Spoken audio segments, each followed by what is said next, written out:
The Rooster and the Diamond.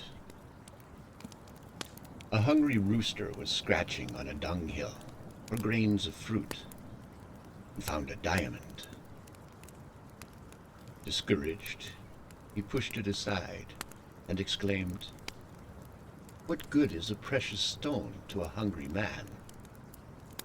Its possession may make him rich, but not full.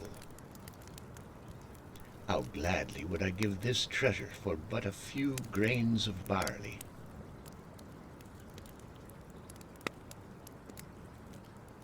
The little piece of bread that feeds you is worth more than gold and pearls that blind you.